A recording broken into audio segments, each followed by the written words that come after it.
আপনার কি কখনো মনে হয়েছে আল্লাহ কেন আপনার দোয়া কবুল করছে না? কেন আপনার জীবনে এত কষ্ট? আজ আমি আপনাকে এমন একটা সত্য কথা বলবো যা আপনার দৃষ্টিভঙ্গি পাল্টে দেবে। আর সেটা হলো আল্লাহর পরিকল্পনা সব সময় সেরা। বিসমিল্লাহির রহমানির রহিম। প্রিয় ভাই ও বোনেরা, আজ আমরা এমন একটি বিষয় নিয়ে কথা বলবো যা আমাদের জীবনের প্রতিটি মুহূর্তে গভীরভাবে সম্পৃক্ত। আর সেটা হলো আল্লাহর পরিকল্পনা সব সময় সেরা।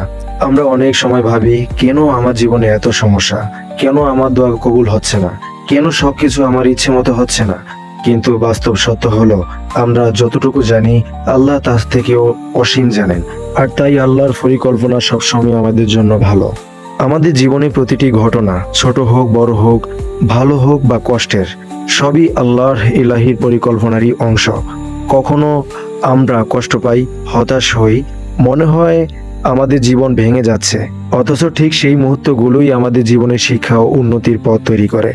আল্লাহ তাআলা বলেন, কোনো কিছুকে তোমরা অপছন্দ করলেও তাতে তোমাদের জন্য কল্যাণ থাকতে পারে, আর কোনো কিছুকে তোমরা ভালোবাসলেও তাতে তোমাদের জন্য ক্ষতি থাকতে পারে। আর আল্লাহ জানেন, অথচ তোমরা জানো না। সূরা আল বাকারা 216। আমরা হয়তো ভাবি কোনো জিনিস আমাদের জন্য ভালো, কিন্তু আল্লাহ জানেন সেটাই হয়তো আমাদের জন্য ক্ষতির কারণ হবে। আবার কোনো কষ্ট আমরা খারাপ মনে করি, অথচ সেটাই হয়তো ভবিষ্যতের জন্য অনেক কল্যাণ বয়ে আনে। আল্লাহর পরিকল্পনা বোঝার জন্য যে গুণটি সবচেয়ে জরুরি সেটি হলো ধৈর্য। কষ্ট, হতাশা, দেরি, ব্যর্থতা সবই জীবনের অংশ, কিন্তু যিনি ধৈর্য ধরেন আল্লাহ তার সাথে থাকেন। কোরআনে আল্লাহ বলেন, হে ঈমানদারগণ, ধৈর্য নামাজের মধ্যে সাহায্য প্রার্থনা করো, নিশ্চয়ই আল্লাহ ধৈর্যশীলদের সাথে আছেন। সূরা আল বাকারা 153।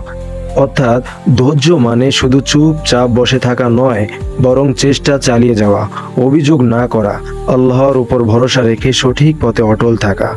জীবন যখন আমরা কঠিন পরিস্থিতির ভেতর দিয়ে যাই, তখনই আমাদের আসল পরীক্ষা হয়। কিন্তু সময়ের সাথে সাথে আমরা শিখে যাই, সেই কঠিন সময়ই আসলে আমাদের আরো ধীর করেছে।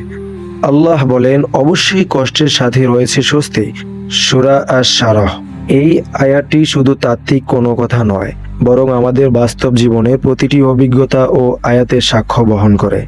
যেমন ধরুন, কেউ হয়তো চাকরির জন্য বারবার চেষ্টা করছে কিন্তু পাচ্ছে না, তখন মনে হয় আল্লাহ আমাকে সাহায্য করছে না।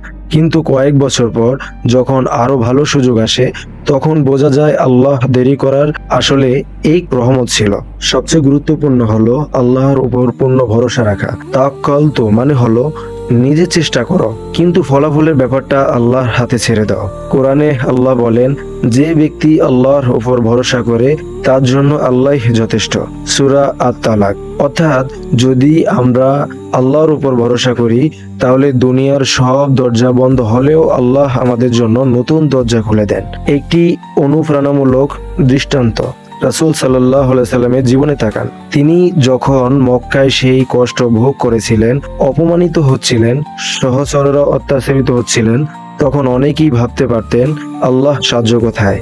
কিন্তু ধৈর্য ও আল্লাহর পরিকল্পনার উপর ভরসা রেখে তিনি অটল ছিলেন, আর তার ফলাফলই মদিনায় ইসলাম প্রতিষ্ঠিত হলো, আর সারা পৃথিবীতে তা ছড়িয়ে পড়ল। প্রিয় ভাই ও বোনেরা, মনে রাখবেন, আমাদের জ্ঞান সীমিত, আল্লাহর জ্ঞান অসীম। আমরা শুধু বর্তমান দেখি, কিন্তু আল্লাহ অতীত, বর্তমান ও ভবিষ্যৎ সবই জানেন। তাই জীবনে কষ্ট আসলে হতাশ হবেন না, ধৈর্য ধরুন, নামাজে দাঁড়ান, দোয়া করুন এবং আল্লাহর উপর ভরসা রাখুন, কারণ আল্লাহর পরিকল্পনা সব সময় সেরা।